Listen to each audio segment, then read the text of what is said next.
주간 동안 주의 은혜 가운데 평안하셨습니까? 옆에 사람과 인사합시다. 사랑합니다. 축복합니다. 제목이 있습니다. 제목 같이 읽겠습니다. 너희는 하나님의 성전이라. 아멘. 우리 지난주에요 10절부터 보다가 15절에서 멈췄어요. 원래 다 보려고 하던 걸. 그래서 제목이 지난주하고 같죠. 너희는 하나님의 성전이라 그랬는데요. 우리 오늘 16절부터 보게 되겠지만 앞부분에 있는 이야기들을 잠시 생각해야 돼요. 9절을 좀 보실까요? 9절에 3장 9절 같이 봐요. 우리는 하나님의 동역자들이요 너희는 하나님의 밭이요 하나님의 집이니라. 자, 바울과 아볼로는 하나님 앞에서 자신들이 무엇을 했는지를 얘기를 해요. 나는 심었고 아볼로는 물을 줬을 때 오직 자라게 하신 이는 하나님이다. 이렇게 말했고, 그러면서 아볼로와 나는 하나님 앞에서 동역자다. 그리고 너희는 하나님의 밭이고 하나님의 집이다. 이렇게 말했단 말이에요. 그리고 이어지는 얘기가 10절부터 우리는 지혜로운 건축자로서 세상 방식으로 건축하는 게 아니라 하나님의 말씀으로 금과 은과 보석이라고 하는 그 영원한 가치를 가지고 집을 짓는 자다. 이렇게 말했어요. 그래서 우리가 우리의 삶의 자리자리마다 집을 짓죠.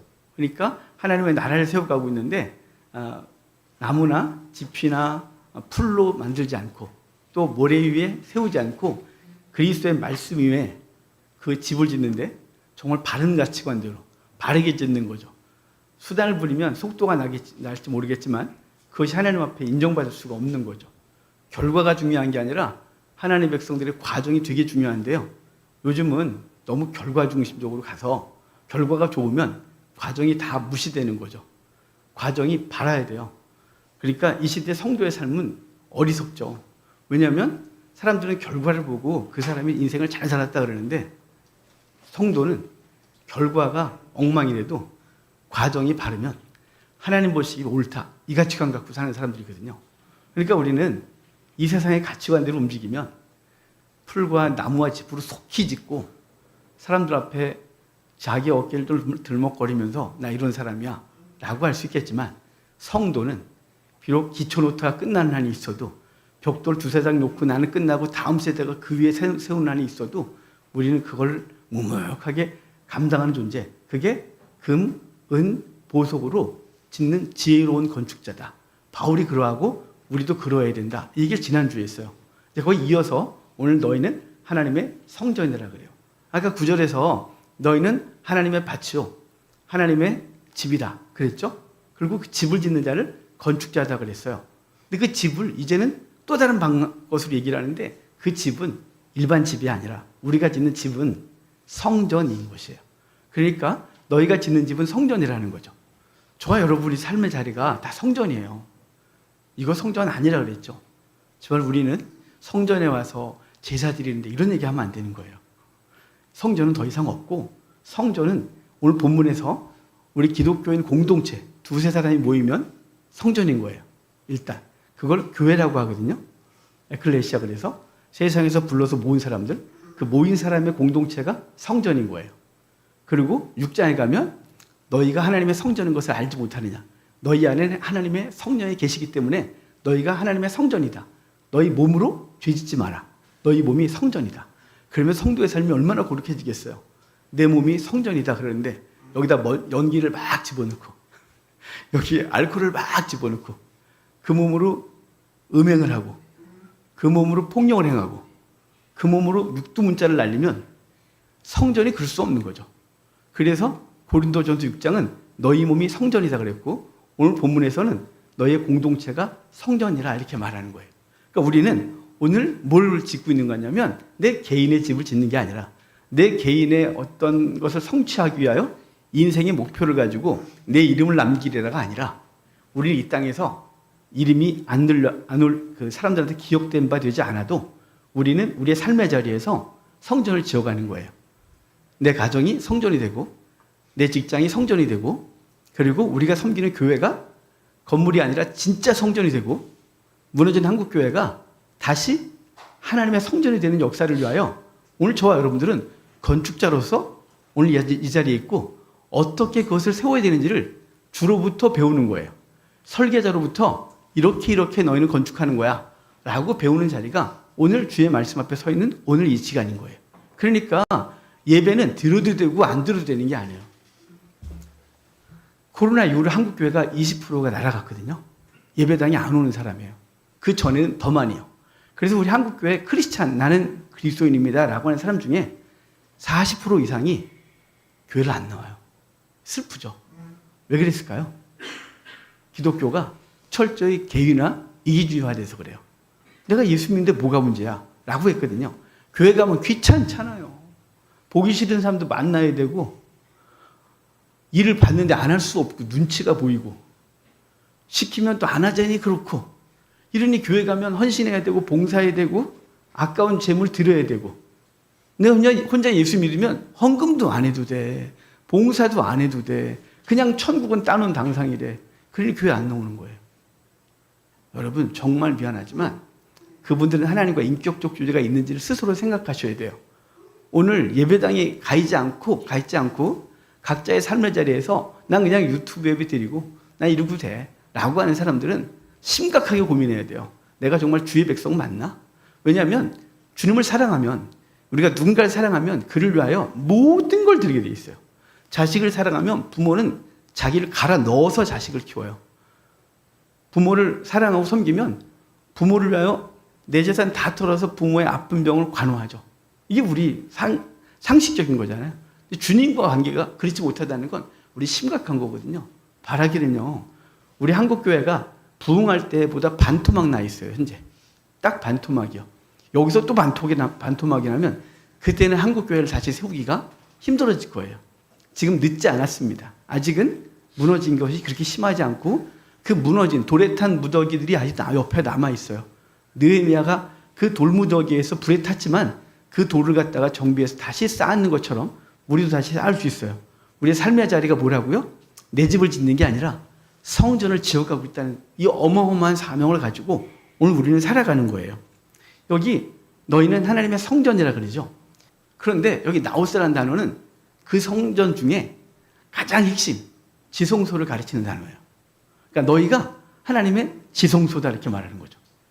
여러분 이게 감동이 없으면 이상한 건데. 왜냐하면요. 지식을 얻었다 감동이 아니고요. 지성소는 1년에 한 번 대제사장만 목숨 걸고 들어간 거예요. 미리 들어가 향 피우고 그 다음에 자신의 죄를 속한 제물의 피를 가지고 들어가고 백성들의 죄를 속한 제물의 피를 가지고 들어가고 맨 마지막에 그 뿌연 연기 속에서 향을 갖고 나오는 것으로 1년에 하루 7월 10일 대속죄일에 벌어졌던 사건이에요. 그런데 예수님이 십자가에서 죽으시고 휘장 곧 그의 육체, 히브리서에 말하죠. 그의 육체가 죽는 날 휘장이 위로부터 아래까지 쫙 찢어져요. 그래서 그 나우스에 누군지 들어간 거죠. 누군지 들어가서 거기서 누굴 뵙는 거예요? 하나님을 뵙는 거예요. 그러니까 우리가 비록 세상 사람이고 그리고 아직 온전치 못하고 대단한 사람이 아니지만 우리 집은 어디 와 있는 거예요? 나우스에 들어와 있다니까요. 하나님의 언약궤 앞에 서 있는 거예요. 하나님의 보좌 앞에 서서 그분과 대면하고 있는 거예요. 이게 얼마나 영광이에요. 구약에선 성전이 지어지기 전엔 모세만 하나님과 대면했어요.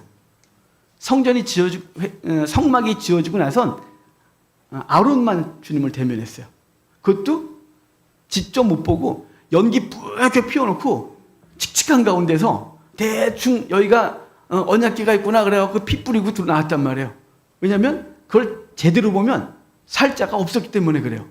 지금은 예수 그리스도의 은혜로 그 가려졌던 것이 다 없어지고 주님과 딱 서 있는 거예요.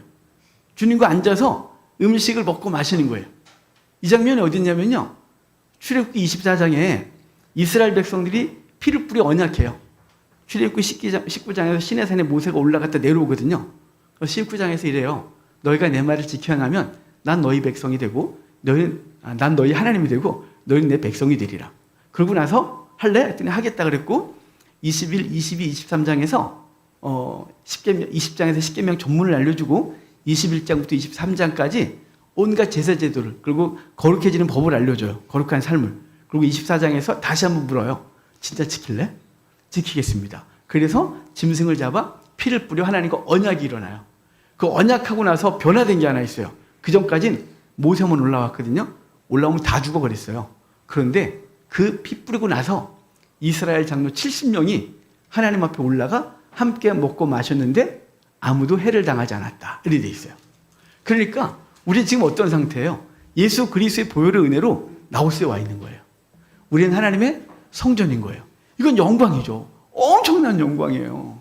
세상에 정치인, 그 유명한 사람, 연예인, 그 사람들과 한 자리에 앉아 있어도 와, 나 거기 있었어 그러잖아요. 이 동네는요, 연예인들이 많아요. 밥 먹다 보면 옆에 연예인이 앉아 있어요. 그래서 봐봐 막 이러거든요.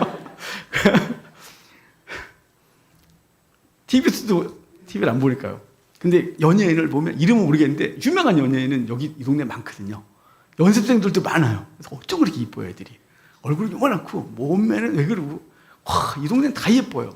그러니까 가끔 제가 처음에 여기 와선 주눅이 들어서 못 다니겠더라고요. 내가 이 얼굴로 어떻게 이 동네를 다닐까 뭐 이런 거 있잖아요. 근데 뭐 지나보니까 뭐 그거나 그런데 여러분 유명한 사람하고 그냥 말을 한마디 못하고 옆에 앉아서 밥 먹었잖아요. 저 친구들한테 자랑하거든요. 야, 나 했잖아. 밥 먹을 때 그 사람 거기 앉아 있었어. 자랑이에요. 여러분, 그런데 하나님과 여러분 지금 앉아 계신 거예요. 여러분의 가정에 하나님이 계신 거예요. 얼마나 영광스러운 곳이에요. 그래서 너희는 하나님의 성전이라. 이 말은요, 그냥 문자적으로 그래 하나님 성전이야가 아니라 거기는 하나님이 함께 하시는 그 영광이 있는 자리예요. 우리가 그렇고 그렇죠. 그래서 예전에 저는 교회가 큰 교회들 부러워했어요. 당연히 지금도 부러워요. 오늘 아침에도 우리 어머님 방에서, 우리 어머니 요새 예배당 못 와보시니 건강이 안 좋으셔서 그 아침에 주일날은 아침부터 저녁 때까지 기독교 방송만 틀어놔요. 근데 아침에 어떤 교회 예배가 딱 나오는데 오케스트라와 함께 성가대가 딱 있는데 너무 부러운 거예요. 대체 저기 어디야? 막 이러면서 보고 너무 아름다운 거예요. 목사님 성을 배울 때 왜 이렇게 잘해요? 발음도 딱 바르고 얼굴도 잘생기고. 야, 큰 교회는 다 저래. 난 안 될 것 같아. 이게 이제 아침에 농담으로 그랬는데요. 여러분, 거기도 하나님이 계세요. 그리고요, 제가 신학교에서 가르치는 그 사람들 중에 개척하신 분도 계시거든요. 어떤 분은 자기 혼자 예배 드린대요. 주일날. 자기 거실에 강단 하나 요만한 이런 보면대 하나 갖다 놓고 예배 드린대요. 가끔 그만하고 싶대요. 전도회도 아무도 안 오고 주일날 예배 드릴 때 너무 힘들대요. 그래서 가끔 격려해 주죠. 가끔 격려해 줘요. 그럼 교수님 때문에 너무 힘나요 그러는데요.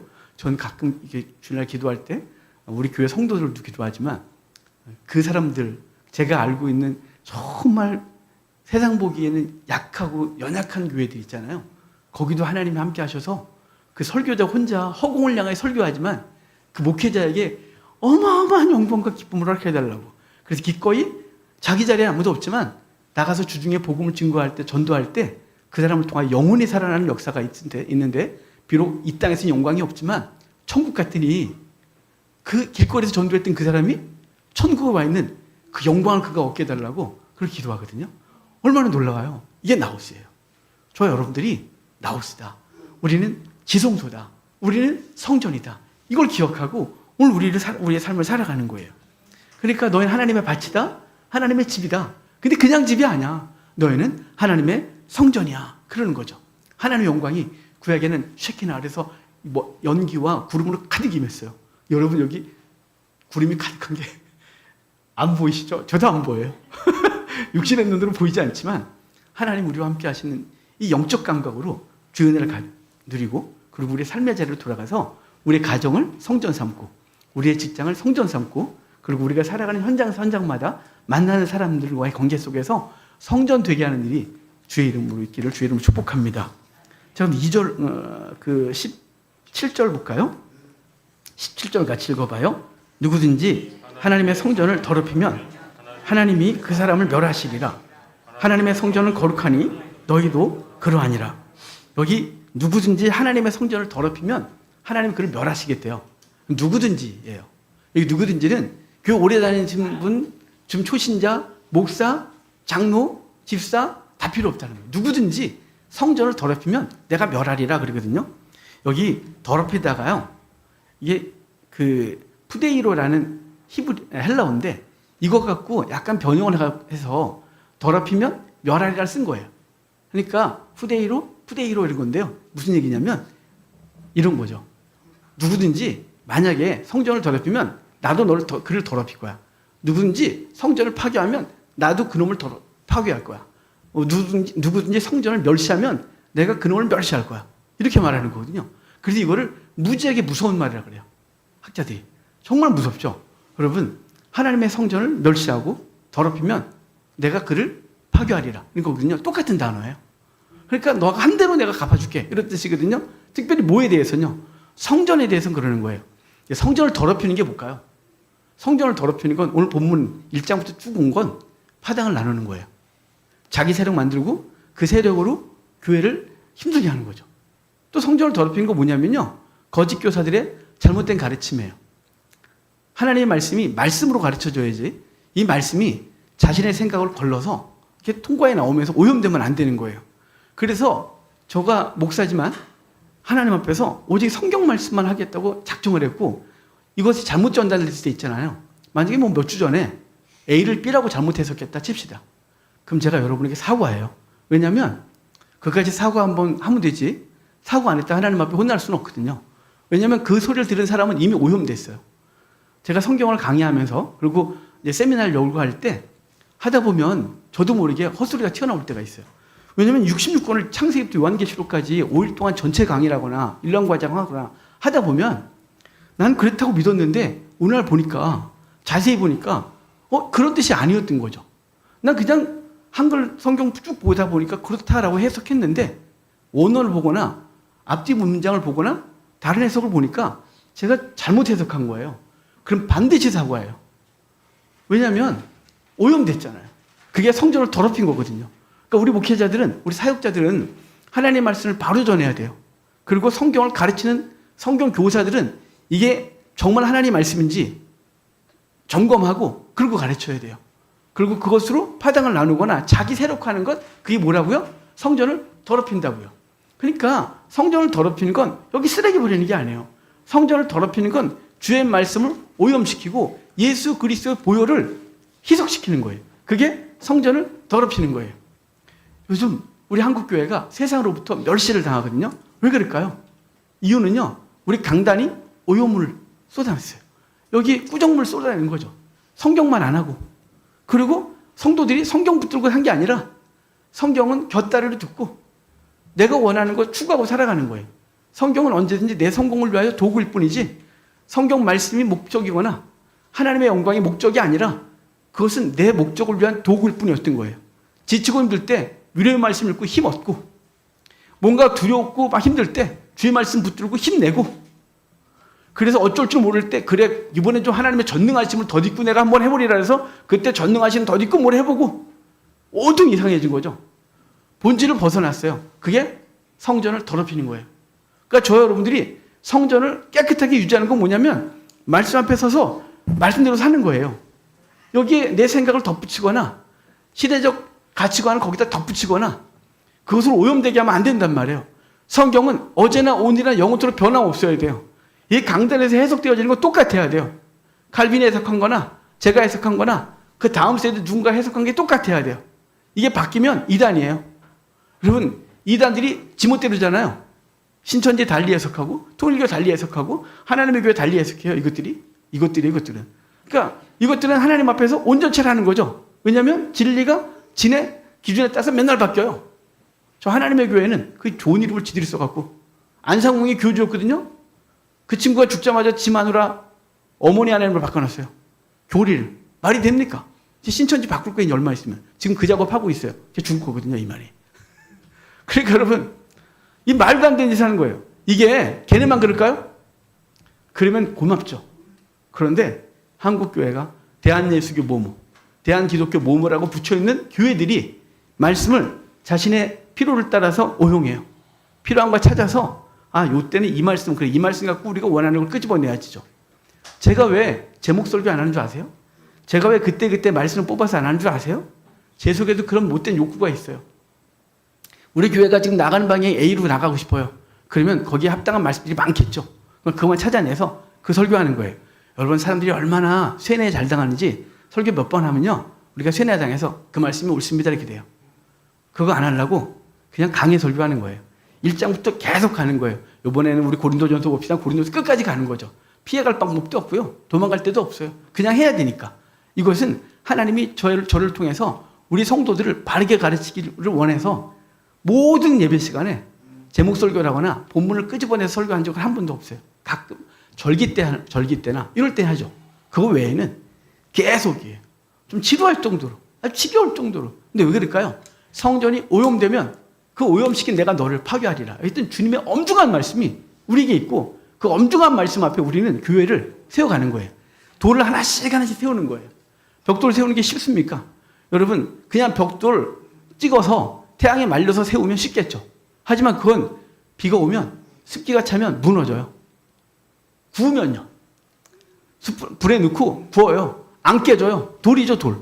그렇게 그런 과정을 거쳐서 하나씩 쌓는 거예요. 그냥 대충 찍어서 태양에 말려갖고 쌓으면 그냥 무너지는 거죠. 우리가 그렇게 세울 수는 없다는 거예요. 한국교회가 그렇게 세워서 지금 무너진 거예요. 이 비참한 결과를 낳는 거예요. 근데도 계속 그 비참한 걸 계속하면 되겠습니까? 원인 알았으면 이제부터는 바꿔야죠. 내 병이 근원이 뭐였으면 알았으면 이제 그거 안 해야죠. 내 삶의 결과가 이거였다면 과정이 그랬었기 때문에 결과가 이랬다면 그 과정을 버려야죠 이제. 근데 지금도 여전히 그게 주는 유익과 기쁨을 가지고 여전히 그러고 있는 거예요. 우리는 누군가가 하겠지? 누군가가 아니고요. 저와 여러분이 지혜로운 건축자가 되어 하나님의 성전을 건축하는 자로서 오늘 우리는 서 있는 거예요. 금과 은과 보석으로 세우는 건 어렵죠. 여러분 금으로 세우려면 얼마나 힘들겠어요? 녹여야지 어쩌지. 그럼 그걸 하려면 온 재산을 다 털어야 되죠. 노아가 방주를 짓는 게요. 그냥 순종했으니까 했지 정도 생각하면 안 돼요. 방주를 몇 년 전인지 몰라요. 120년인지 그게 인간의 수명인지를 신학자마다 달라요. 어찌됐거나 120년이라고 합시다. 120년 방주 짓는데 아무도 협조를 안 해요. 기껏해야 세 아들이에요. 그 뭐 했겠어요? 돈 다 털었고 맨날 가서 산에서 나무에다가 끄집어 내가 산에 꼭대기 졌으니 끄집어 올려가서 그걸 짓고 그러지 않았을까요? 인생 다 건 거죠. 그래서 그도 구원하고 인류가 그의 후손이 되는 거예요. 하나님 앞에서 힘들지만 오늘 내가 살아가는 방식이 성경적인지 아닌지를 늘 고민하셔야 돼요. 이 고민이 없으면 우리가 지은 성전은 더러워진 거지. 이미 더러워졌고 그 더러운 곳에서 거룩한 것이 나올 수가 없는 거예요. 그래서 사무엘상 2장을 보면요. 사무엘에게 엘리 제사장에게 어떤 사람이 가서 하나님 말씀을 전하거든요. 아주 저주의 말씀을 전해요. 왜냐하면 엘리의 두 아들이 사람들이 재물을 갖고 먼저 자기들이 먹고 심지어는 성전에서 봉사하는 여인들이 겁탈해요. 근데 엘리가 이래요. 하지마. 죽였어야 되는데 다리 몽둥이를 분질렀어야 되거든요. 근데 하지마. 근데 주님이 그래요. 네가 나보다 네 자식을 더 사랑한다고. 그리고 그래요. 주님께서 하신 말씀이 나를 존중하는 자를 나도 존중하고 나를 멸시하는 자를 나도 멸시하리라. 오늘 본문과 똑같죠. 주님을 존중하십시오. 그래서 제가 우리 아이들에게 우리 아이들이 특별히 우리 아들 군대 가 있는 놈이 이게 아들은 쉽지가 않아요. 그래서 그러죠. 저는가 하나님을 존중해. 하나님을 존중해야 하나님도 널 존중해. 그거는 변함이 없는 거야. 네가 예배 자리에 어영부영 늦고 가끔 부시시해갖고 아버지 눈치 봐갖고 안 오면 맞을 거니까 그냥 안 때려요. 그 혼날 거니까 눈 뜨자마자 대충 물 묻히고 와서 앉아있어. 야, 너 어디 갈 때 너 무지하게 센스잖아. 너 어디 간다 그러면 씻고 뭐 어쩌고 이렇게 오래 있어요. 사는 놈이 씻고 이 옷을 입었다 벗었다 저벗. 나가면 옷이 이만큼 쌓여 있어요. 사는 놈이. 거기다 뭐 향수도 막. 야, 난 향수 어떻게 쓰니? 그러고 나갔거든요. 너 주 앞에 나갈 때 넌 주님이 걔네보다 못한 거야. 너한텐. 주님을 존중해. 그래야 주님께서 네 삶을 존중하고 너를 세울 거야. 아주 귀에 딱지가 붙게 얘기하거든요.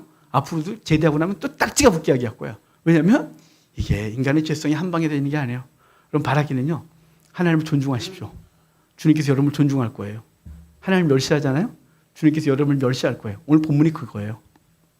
부데이로가 똑같은 반으로 하나님을 성전을 더럽히면 내가 너를 멸하리라 라고 한 거예요. 그러니까 여러분 하나님의 성전을 존중하십시오. 그게 하나님을 존중하는 것입니다. 하나님을 존중하는 사람은 하나님의 성전을 멸할 수가 없어요. 멸시할 수가 없는 거죠. 성전이란 교회가 아니고 하나님의 백성들을 존중하게 되는 거예요. 그 성도를 서로 존중한다. 그 사람은 하나님을 경외하는 사람인 것을 보여주는 것이에요. 우리 그렇게 되는 은혜가 있기를 바랍니다. 자, 우리 18절 볼까요? 18절 같이 읽겠습니다. 아무도 자신을 속이지 말라. 너희 중에 누구든지 이 세상에서 지혜 있는 줄로 생각하거든 어리석은 자라. 그리하여야 지혜로운 자가 되리라. 아무도 자신을 속이지 말아요. 왜 갑자기 밑도 끝도 없이 아무도 자신을 속이지 말라 그랬을까요? 이거는 지금 고린도 교회가 갖고 있는 분쟁의 문제죠. 자신들이 하나님을 예배한다고 예수 그리스도가 최고예요 라고 세처는 얘기를 하는데 그들의 삶은 난 아볼로파야, 난 게바파야, 난 바울파야. 야, 말씀이 최고야 이것들아. 뭔 소리야, 헌신이지. 뭔 소리야, 혈통이 유대인이야 이거야 라고 말하면서 계속해서 얘기하고 그것으로 그리스도의 십자가가 무너지는 거예요. 자신들의 생각으로 뭔가를 하려고 하는 것. 너희는 그러고 있잖아. 속이지 마. 너희는 스스로 속이고 있는 거야. 정말로 뭐가 중요해? 하나님의 지혜인 십자가의 도. 그거잖아. 근데 너희는 꼭 다른 짓 하지. 그러면서 너희는 거짓을 행하고 있다고 하면서 그 거짓에서 벗어나라고 말하는 거예요. 여러분, 우리가 자신을 속이기도 하거든요. 특별히요. 영적 교만이 있는 우리 사역자들이 더 그래요. 그래서 세상에서 성도들 중에 은혜를 제일 못 받는 사람이 목사래요. 왜냐하면 지금 다 안다고 앉아있거든요. 우리가 그래요. 그래서 제가 전화가 없었겠어요? 저 예전에 저도 우리 목사님들 모임 가서 예배 드리면 예배가 그냥 형식이에요. 그냥 빨리 끝내라 제발. 아, 대기기는 오늘 또 막 이렇게. 근데요, 제가 깨진 게 있어요. 우리 함께 예배했던 우리 김상문 목사님, 그분이 은퇴하시고 우리 교회 와서 예배를 드셨잖아요. 대학원 동기이기 때문에 모임을 같이 다니셨어요. 근데 그분은 예배는 하나님 앞에서 언제나 예배해요. 누가 설교하든. 한참 제가 제일 막내였거든요. 그 모임에서. 제가 설교해도 아멘이에요.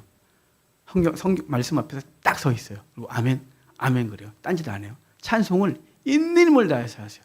제가 뒤에서 어느 날 뒤에서 그 목사님 뒤에 이렇게 앉아 있는데 모임에서 너무 제가 부끄러운 거예요.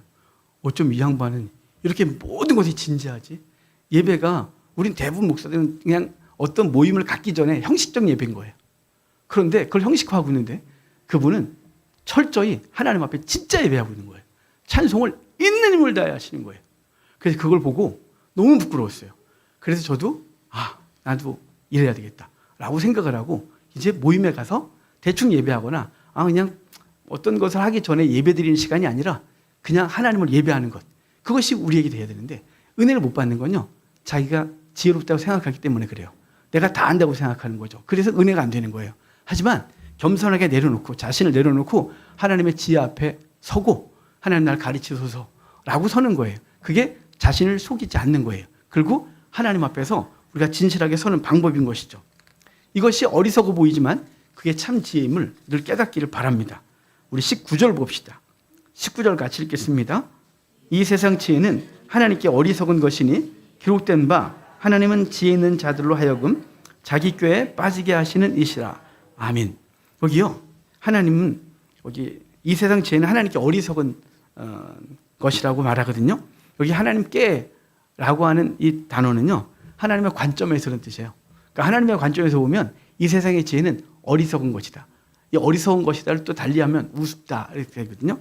그래서 시편 2편 4절을 보면요. 하늘에 계신 자가 웃으시며 주께서 저희를 비웃으신다 그래요. 그러니까 세상 지혜, 너희가 아무리 학벌이 좋고 탁월한 지혜를 갖고 있어도 주님 보시기엔 웃어. 그냥 웃기는 거야 그거. 이렇게 말하는 거거든요. 하나님 보시기에 인간의 꾀는 하나님께는 아무것도 아니고 아무것도 아니라는 거죠. 그러니까 우리는 주 앞에서 우리 거 내려놓고 하나님의 지혜가 뭔지를 알고 그분 앞에 겸손히 서는 거예요. 이 꾀가요 반드시 무너지거든요. 여러분 성경에 이 인간의 꾀를 가지고 있다가 자기가 망한 사람이 여러 있지만 그중에 대표적인 사람이 하만이에요. 하만이 아말렉의 후손, 아각의 후손이거든요. 아말렉의 왕손이에요. 하만이. 그런데 하만이 모르드게가 꼴보기 싫었죠. 자기한테 인사를 안 하니까. 그래서 모르드게를 죽이겠다고 지가 1월달, 그러니까 1월달 제비를 뽑아요. 그래서 12월 13일 날 죽이겠다고 제비를 뽑아요. 어느 날 죽여야 될까 그래서 어느 날 길이를 잡아야지. 이날이 손이 없네. 이날 잡아야 돼. 그래서 잡은 게 12월 13일이에요. 그때까지 유대인들은 죽은 거죠. 왜냐하면 그날 죽이겠다고 왕의 허락을 받고 공포했으니까요. 아무 데도 가지 마. 도망가면 죽어. 도망가지 마. 아주 아말렉이들이 얼마나 포위했을까요? 한 1년을 11개월을요 반 잡는 거죠. 그랬다가 12월 13일 날 원래 유대인이 죽어야 되는데 그 전날 일이 벌어지면서 13일 날 그들이 죽어요. 14일 날 한 번 더 하고 15일 날 축제를 벌여요. 그래서 하나님의 지혜가 승리하는 거죠. 근데 하만이 그를 죽이려고 또 그를 망신을 주겠다고 여러 가지 했지만 자기가 세운 장대에 지가 달리고 그 자기가 타고 싶었던 왕의 말에 모르드게를 태워야 되고 정말 부끄러움을 당했죠. 하나님의 지혜 앞에서 사람의 잔꾀와 그 지혜는 아무것도 아닌 것을 분명히 말해주고 있는 거예요. 그러니까 저와 여러분들이 이 세상을 사는 것도 똑같아요. 우리의 삶의 자리는 우리가 살아가는 방식은 세상 것을 성취하고 성공하겠다는 게 아니라 그랬죠. 그게 목적이면 우리 살 가치가 없어요. 왜 살아요? 진짜 왜 살아요? 갑자기 멍해집니까? 왜 살아요? 유명해지는 게 뭐가 좋아요? 가는 곳마다 사람들이 다 쳐다보는데 마스크 쓰고 돌아다녀야 되는데 뭐가 좋아요? 높은 지위요? 올라가면 다 무너집니다. 뭐가 좋아요? 돈이요? 돈 많으면 좋죠. 저도 많아보고 싶어요. 하지만 그게 우리에게 죄의 걸림돌이 된다고 분명히 말하거든요. 많으면 우리로 하여금 하나님 온전히 신뢰할 수가 없어요. 그러니까 다 중요하지 않아요. 그럼 우리는 뭐하고 사는 사람이냐? 하나님의 나라를 세우는 사람이라니까요. 그것만이 유일한 가치예요. 아무리 생각해도 어릴 때부터 수도 없이 인생은 뭐예요? 라고 하나님께 묻고 인생을 왜 살아야 돼요? 라고 하나님께 그렇게 물었을 때 답은요. 딱 하나밖에 없었어요. 딱 하나요. 그거 없으면 이 땅에 살리고 하나도 없어요. 천국보다 더 좋은 게 어디 있어요? 좋은 집이요? 천국보다 더 좋아요? 돈이요? 아니 줄 것이 다 주님 것이 다 그 모든 걸 주는 것이고 성공이요? 성취요? 명예요? 아니 하나님 보시기에 그 모든 것이 헛것인데 그것 쫓아다니느라고 인생을 허비해요. 예전에 저는 고3 때부터 설교했다 그랬잖아요. 고3 때부터 설교하고 그리고 이제 신학생 때도 교회를 열심히 봉사했어요. 수업이 없는 데는 건축하던 교회였기 때문에 질통지고 갔어요. 목사님 멱살 잡히기 시작했으니까 그래서 하나님 제가 신학생이 돈이 없으니 제가 뭘 할까요? 그러다가 하나님 제가 한 사람의 일꾼이 될게요. 그래서 아무도 없는데 예배당 가서 수업 없는 날은 작업복을 교회에다 갖다 놓고 질통지고 계속 올렸어요. 이렇게. 그래서 이게 곤방질이 쉽지가 않아요. 맨날 다 깨지고 팍 해야 되는데 그럼 여기 떨어져요. 그럼 깨지고 돌아오고 그러고 예배하고 그러고 다녔어요. 열심을 냈어요. 그리고 전사도 하고 그런데 주변 동기 중에 사역을 안 하는 친구가 있길래 군대 제대하고도 야 왜 사역 안 해? 그랬더니 아직 뭐 언제 할 건데 더 배우고 그래 내가 더 배우다 죽어. 배우다 죽어. 오늘 네가 할 수 있는 만큼 하는 거야. 오늘 네가 할 수 있는 만큼. 야 20대 초반 애들이나 유초등부하고 맞지. 야 30대가 돼서 유치원 애들하고 맞냐? 안 맞겠지. 야, 지금 우리에게 유초등부 아이들 제가 그때 인형 강사하고 다녔거든요. 율동 강사도 했어요 제가. 제가 고등학교 때 브레이크 테스트 쳤어요. 그런데 그 시대만 할 수 있는 거죠. 좀 지나면 청소년 사역할 수 있고요. 너 시대 지나면 너 그 기간 지나면 하나님을 못해. 너 다 후회해. 라고 했거든요. 하나님은 우리를 언제 부르실지 몰라요. 오늘 우리에게 주어진 삶을 그냥 묵묵하게 감당하는 거예요. 잘하든 못하든 그 가치 있는 것을 하다 사는 거예요. 성공과 성취가 목적이에요. 그래서 오늘 하나님 앞에서 살아야 되고 헌신해야 될 시간들을 갈아 넣어서 그것을 만들어요. 그게 한국교회 망친 거예요. 시간이 가지만 오늘 좀 잔소리를 좀 더 해야 될 것 같아요. 우리 청년들이 사라졌죠, 교회에서. 사라진 때가 언제부터냐면요. 90년대부터 한국교회가 무너졌어요. 왜 그때부터냐면요. 그때부터 교회에서 뭘 했냐면 고3은 예배만 드리고 집에 가. 그게 교회 전통이었어요. 그 제가 얼마나 충격받았겠어요. 아이들이 예배만 드리고 집에 가는 거예요. 교회 오면 되게 혼났어요. 담당 전사 무지하게 혼났어요. 야, 제가 왜 교회 왔다 갔다 해?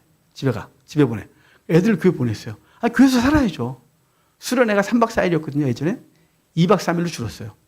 제가 수련회도 진행해보고 주최해보면 2박 3일은요. 은혜 받다 끝나요. 둘째 날 밤에 약간 좀 마음이 열리거든요. 셋째 날 밤에 완전히 뒤집어져야 되는데 열리다가 다음날 집에 가요. 이러니 근데 그거를 참석하면 고맙죠. 안 보내요. 학원 가야 되거든요. 그게 너무 귀해요. 그래서 그 시간들 갈아 넣었어요. 1년에 2박 3일을 못 포기해서 학원 가서 공부해야 되니까. 대학은 갈지 모르겠지만 그는 거기서부터 하나님과 관계가 깨진 거예요. 깨졌어요. 그래서 청년이 됐을 때 하나님이 없는 거예요. 왠 줄 아세요? 그때가 하나님을 새겼는데 제일 중요한 때거든요. 사춘기 때 하나님이 새겨지면 안 이루어져요. 그래서 사춘기 때 학원 보냈어요. 그리고 집에 보내고 학원 가야지. 이래갖고 예배를 못 드리게 한 거예요. 그게 한국교회가 90년대부터 그 짓을 했어요. 결국은 그 결과를 지금 보고 있는 게 우리가 그거 회복해야죠. 여러분 2박 3일 학원 안 갔다고 망해요? 아이 학원 가서 딴짓해요.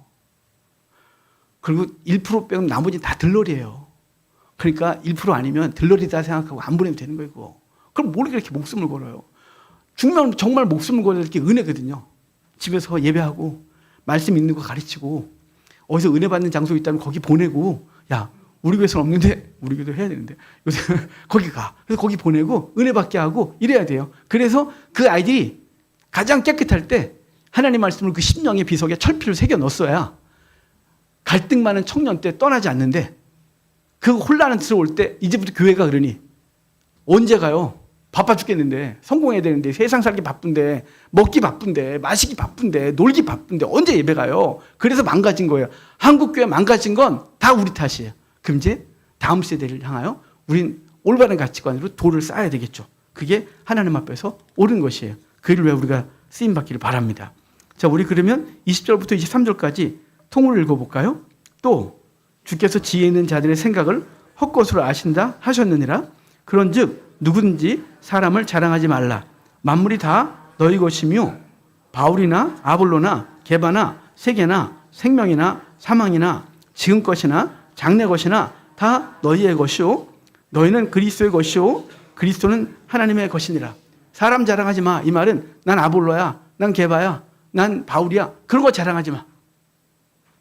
그런 거 아무것도 아니잖아. 이미 그 지혜는 하나님 앞에서 헛것이라고 알았잖아. 그러면서 하는 말이 뭐냐면요. 여기 수수께끼 같은 얘기를 해요. 22절부터 보면 바울이나 아볼로나 게바나 세계나 생명이나 사망이나 지금 것이나 장래 것이나 다 너희 것이요. 일단 모든 게 네 거래요. 그리고 너희는 그리스도의 것이요. 그리스도는 하나님의 것이다. 자, 그러니까 하나님 안에 그리스도가 있고 그리스도 안에 너희가 있고 너희 안에 세상 만물이 다 있대요. 이 무슨 얘기냐면 너희가 그것에 그 피조물에 휘둘리는 존재가 아니라 너희는 주로부터 주의 은혜 가운데 붙들림 받는 존재야. 너희의 가치관은 세상 것에 흔들리는 존재가 아니고 너희가 세상을 움직여야지. 근데 어떻게 사망이나 생명이나 장래권이나 뭐 과거나 사람들 누구 그가 너를 흔들게 해. 그들이 다 너 거야. 너를 위해 존재하는 거야. 너희는 그리스도의 것이야. 그리스도는 하나님의 것이야. 이렇게 말해서 우리는 사람을 자랑하거나 세상 것에 그거 자랑한다는 거 거기에 끌려다니고 있는 거니까요. 그게 아니라 우리는 그리스도의 것이고 그리스도는 하나님의 것이야. 다시 말하면 우리는 하나님의 백성으로서 하나님의 백성답게 사는 존재인 거야. 우리는 성전이야. 이걸 다시 말씀해 주고 있는 거예요. 여러분 이 한 주간도 이 자부심을 갖고 사십시오. 난 하나님의 성전이다. 나는 하나님과 함께 지성소에 있다. 내가 살아가는 그 자리가 지성소다. 그래 나는 성도답게 오늘 이 성전을 지어가는 존재로 오늘을 살아가는 거예요. 그래서 결과가 어떠한지 간에 연연하지 말고 난 하나님 앞에서 오늘 바르게 했다면 그것으로 주의 칭찬을 기대하고 결과가 하나님의 나라에서 아름답게 서고 우리 다음 세대가 우린 영광 못 받아서도 우리가 놓은 그 돌 하나가 어느 날 아름다운 한국교회 성전이 완성되는 걸 보는 복이 있기를 주의 이름으로 축복합니다. 우리 성찬합시다.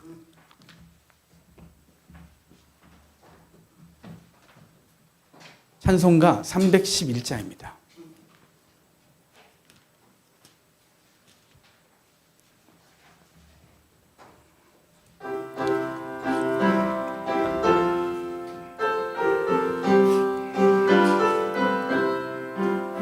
내 너를 위하여 몸버려 피 흘려 내 죄를 속하여 살 길을 주었다.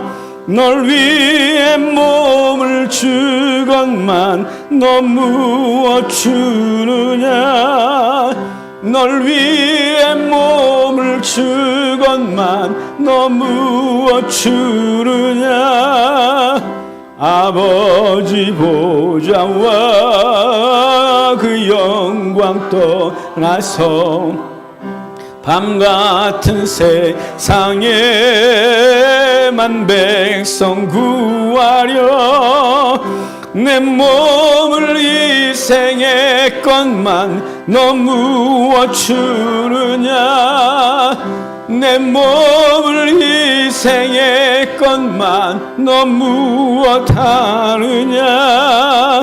죄 중에 빠져서 영죽을 인생을 구하여 주려고 오라 피를 흘렸다 내 죄를 대속했건만 너 무엇하느냐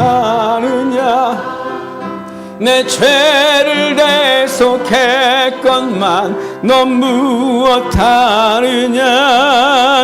한없는 용서와 참사랑 가지고 세상에 내려와 값없이 주었다 이것이 귀중하건만 너 무엇 주느냐 이것이 귀중하건만 너 무엇 주느냐. 아멘. 하나님의 말씀 출애굽기 17장 6절 말씀입니다. 출애굽기 17장 6절 말씀입니다. 17장 6절 제가 읽어드리겠습니다. 내가 호렙산에 있는 그 반석 위 거기서 내 앞에 서리니 너는 그 반석을 치라 그것에서 물이 나오리니 백성이 마시리라. 모세가 이스라엘 장로들의 목전에서 그대로 행하니라. 아멘.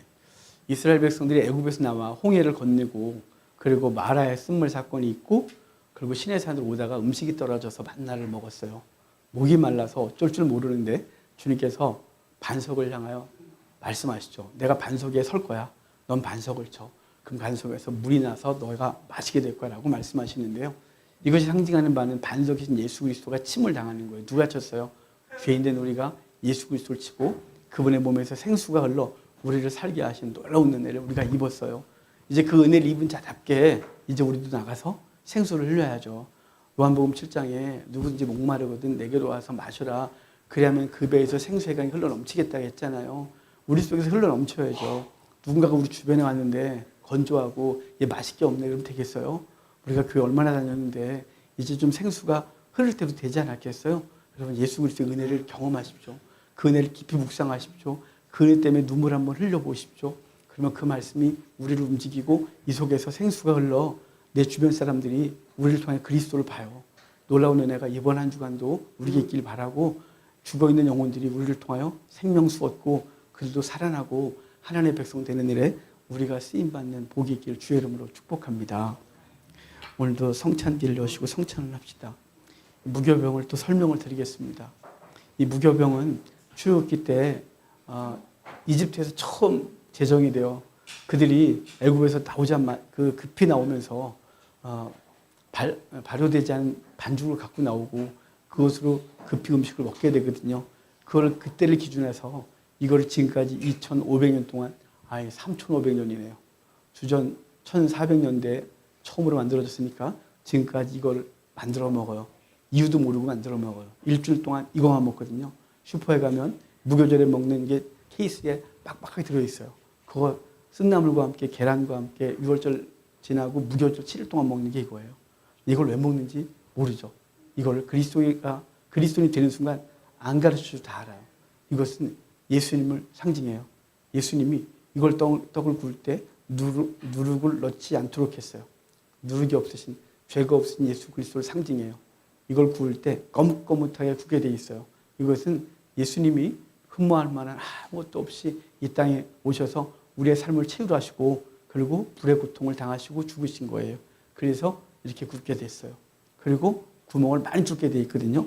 구멍을 많이 뚫는 이유는 예수 그리스도가 십자가에 못 박히시고 옆구리가 찔려 죽은 것을 의미해요. 이것을 먹을 때 떡 갖다 먹자가 아니라 주인이 손님에게, 가장이 가족에게 뜯어서 나눠주게 돼 있어요. 그래서 주님께서 그 당신의 떡을 찍어주는 자라고 말했잖아요. 이게 무슨 뜻이냐면 예수님이 사단에게 진 게 아니고요. 사단의 종노릇하고 사망 가운데 있는 우리들을 위하여 당신이 당신의 몸을 찢어 우리에게 주어 살게 하신 것을 의미해요. 오늘도 이 성찬을 대하면서 예수 그리스도가 우리를 위해 죽으시고 그 죽으신 은혜로 내게 생명이 있음을 다시 기억하고 이 생명이 썩어질 것을 위해 사는 존재가 아니라 생명의 가치를 가지고 세상을 살리는 일에 우리 몸을 드리겠습니다라는 마음으로 이 떡을 대하는 시간이 되도록 합시다.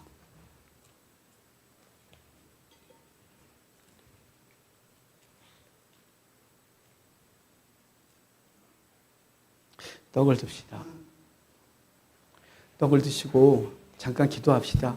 주님, 나 같은 곳 위에 당신의 몸을 주셨습니다.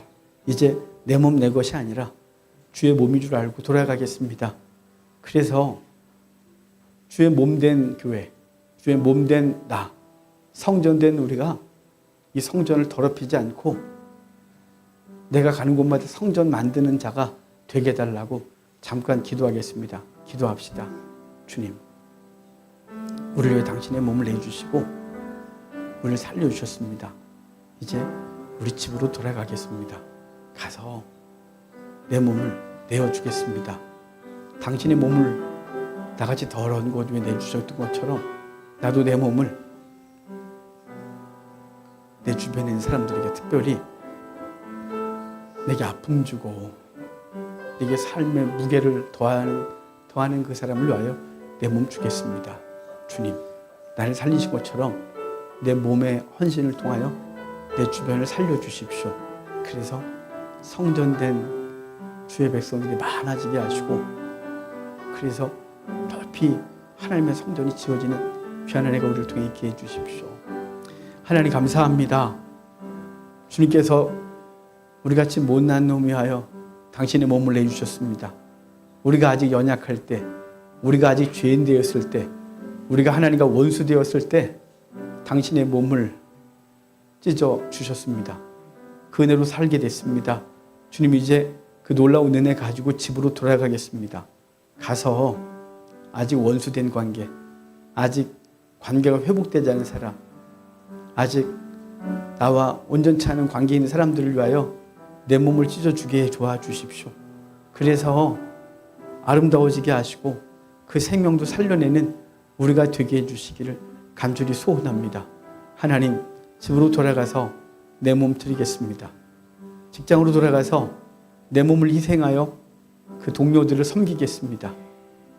그래서 그들 속에서 주님께서 역사하고 잃어버렸던 주님을 찾아내는 사람들이 많아지는 그런 삶이 되길 원합니다. 하나님, 주님께 자신 우리를 드리오니 주님이 이번 주에 우리 몸을 사용하셔서 하나님의 일을 이루어 주십시오. 감사합니다. 예수님의 이름으로 기도합니다. 아멘. 주님의 몸입니다.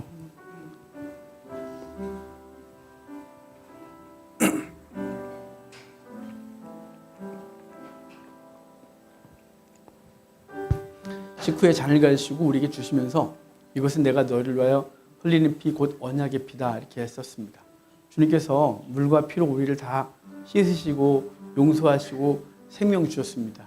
이제 우리도 이 잔을 마시고 돌아가서 우리와 함께하고 있는 사람들의 허물을 씻어주고 그들을 살게 하고 그래서 함께 하나님의 영광을 위해 사는 우리가 되기를 바랍니다. 그래서 우리 걸 다 내주기를 작정하는 시간 됩시다.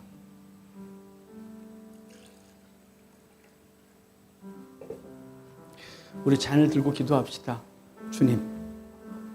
주님께서 다 쏟아주신 것처럼 당신의 모든 걸 쏟으셔서 내 허물을 씻으시고 용서하시고 지금도 보좌 우편에서 중보하시고 성령께서 내 안에서 탄식으로 기도하며 나를 위해서 애쓰시듯이 나도 돌아가서 내게 맡겨진 영혼들 그들을 위하여 내 자신을 드리도록 해달라고 주님께서 모든 걸 다 내주신 것처럼 나도 내주어 주변을 살려내게 해달라고 잠깐 기도하겠습니다. 기도합시다. 주님께서 우리에게 은혜 주셔서 우리에게 당신의 몸을 주실 뿐만 아니라 당신의 물과 피로 우리의 허물을 다 씻으시고 용서하시고 생명 주셔서 오늘을 살게 하셨습니다. 주님, 돌아가서 그 삶 나도 살게 해 주십시오. 용서하지 못했던 사람들 용서하고 그러기 위하여 그 허물을 내 진액으로 닦아내고 그리고 끌어안을 수 있도록 용기 주십시오. 그래서 우리 공동체가 아름다워지게 하시고 살아나게 해 주십시오. 주님 함께 해 주십시오. 시간 기도한 주의 백성들마다 주부림 주십시오. 하나님 감사합니다. 주님께서 당신의 모든 것으로 우리 허물을 씻어주셨습니다. 그리고 끌어안아 주셨습니다. 생명 주셨습니다. 이제 우리 집으로 돌아가서 우리도 그동안 용서하지 못했던 것 용서하고 그동안 들춰내는 재미가 있었던 그것을 다 내려놓고 도리어 그 허물을 씻어주고 내가 감당하고 그리고 그 비난을 막아서서 그 영혼을 살려내는 일에 우리의 삶을 드리길 원하오니 주님 도와주십시오. 우리를 살려주십시오. 우리를 집으로 돌아가서 우리의 삶의 자리에선 죽어 생명을 살려내는 우리가 되게 해주십시오. 감사합니다. 예수님의 이름으로 기도합니다. 아멘. 주님의 피입니다.